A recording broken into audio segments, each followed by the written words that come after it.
You can meditate everywhere, anytime, even 3 seconds, 2 seconds, while you're walking, while you're having coffee and tea, while you're having meeting. So you can meditate. Many people has a little bit misunderstanding about meditation. They think meditation meaning think of nothing, concentrate. So we cannot block thought and emotion. In fact, we need thought and emotion. So whether you listen to your monkey mind or not, that's the issue. What I call monkey mind is chatting, pala pala pala yada yada. So monkey mind is giving you opinion. So whether you listen to opinion or not, it's up to you, right? So through meditation, what we do is we have to make friends with the monkey mind. But how to make friends? Just giving banana doesn't work, So right method is you need to give job to monkey mind. How to give job monkey mind? Be aware of the breath.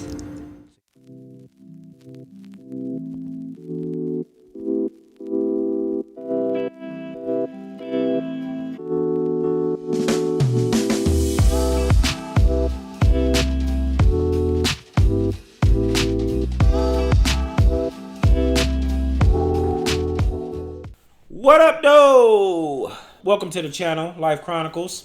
Your boy Michael here. We're going to get right into the topic today, and that topic is meditation, mindfulness, and why we should incorporate this stuff in our lives. So the Mayo Clinic says mindfulness is a type of meditation which you focus on being intensely aware of what you're sensing and feeling in the moment without any type of judgment. Interpreting what the meaning of things so much it can hold you back a lot in life. And the reason why I say that is because, life is not pretty sometimes. Life is really messy sometimes. And, you're trying to be the best you can be at work. You're trying to be the best doctor you can be, or the best sanitation worker you can be, or the best athlete you can be, the best podcaster. Well, no matter what it is, the best mother, father, daughter, son, wife, husband, boyfriend, girlfriend.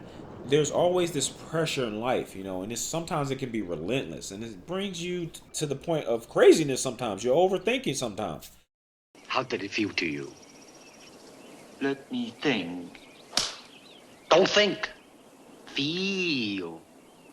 It is like a finger pointing away to the moon. Don't concentrate on the finger or you will miss all that heavenly glory. Some years ago, I was dealing with a lot of stress. I was dealing with 8 years of health problems, and it was just always this constant stress on me, constantly overthinking, and a lot of uncertainty.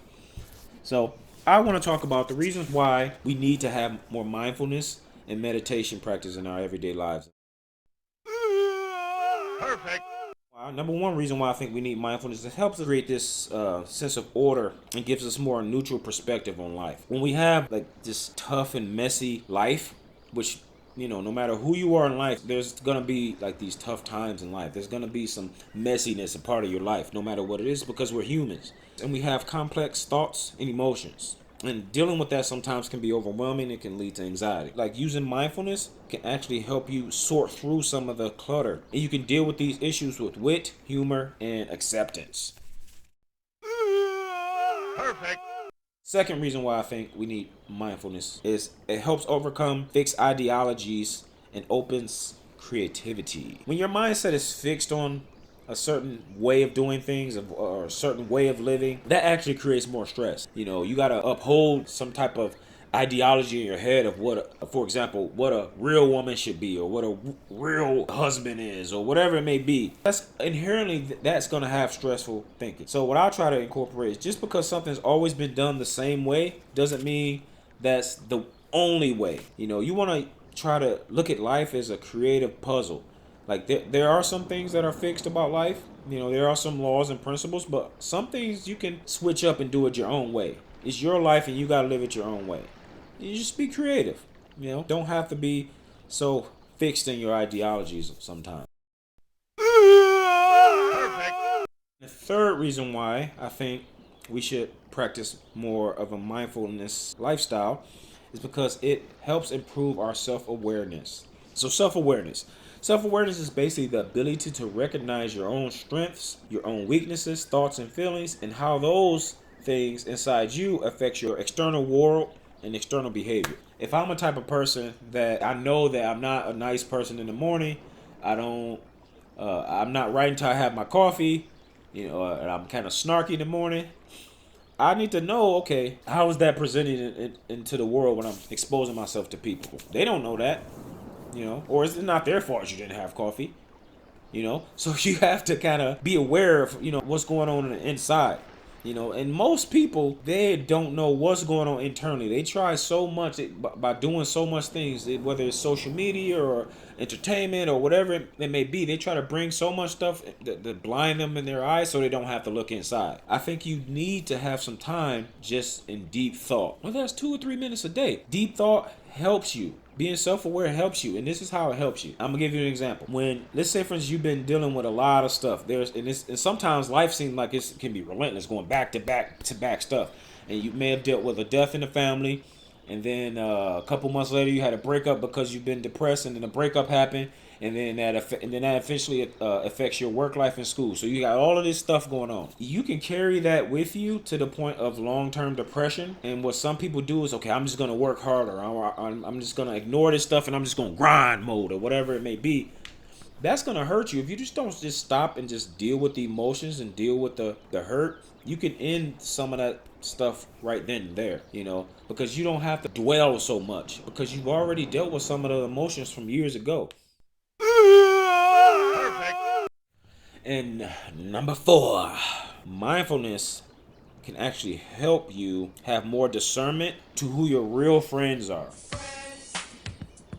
So, fake friends can easily be disguised when you don't have a relationship with yourself, or you don't pay close attention to what's going on the inside.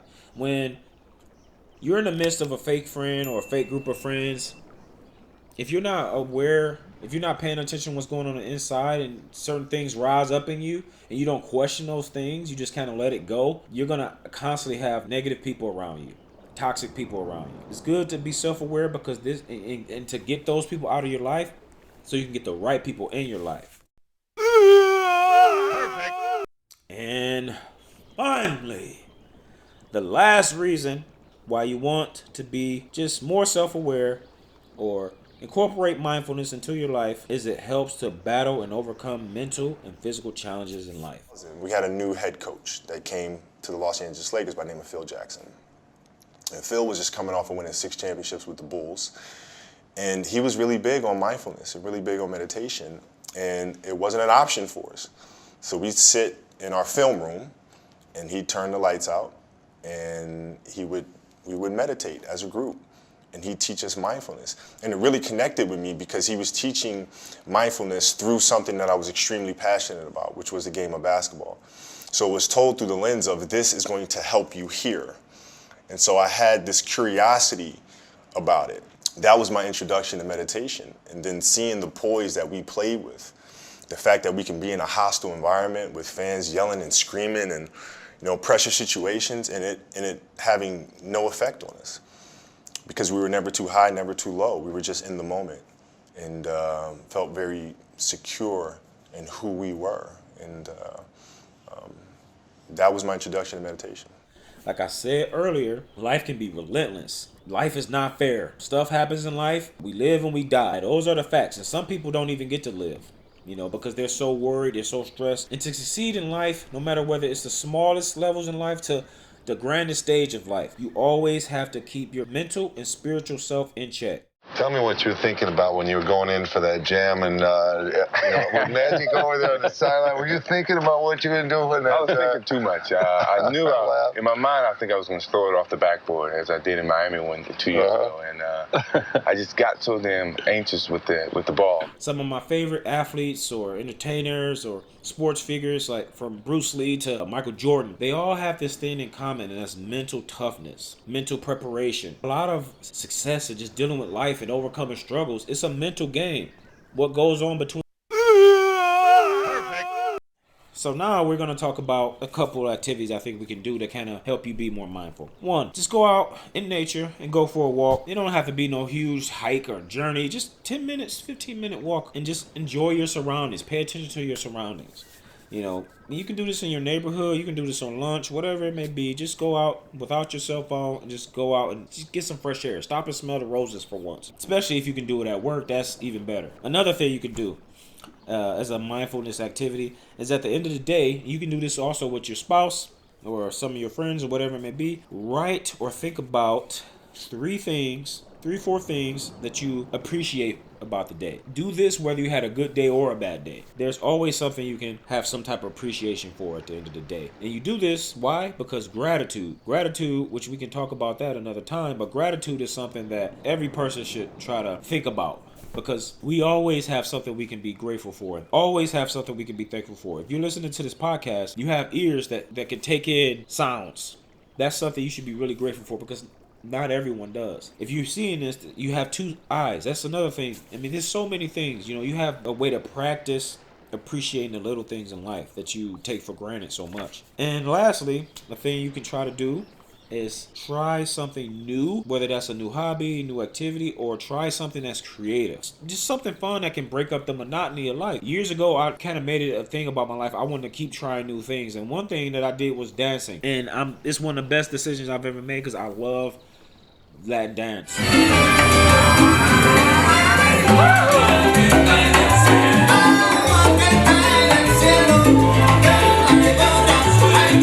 Just all dance, really. Latin dance, African dance, whatever it may be. It's just something that brings me a lot of joy. And I'm glad that I had that thing where it's like, I'm going to try new things. I've tried motorcycling, go somewhere new, go somewhere different, if possible, listen to music, listen to new music.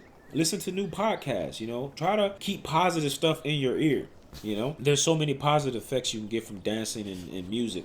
So I'm going to end it right there. I'm going to leave it up to you guys. Tell me if you guys ever try meditation, because I do want to do another topic on meditation. I want to see, do you guys meditate, or how has mindfulness helped you? What do you do to break the monotony of life? So like this video, comment, subscribe. Let's keep the conversation going. Smash that like button. I love saying that.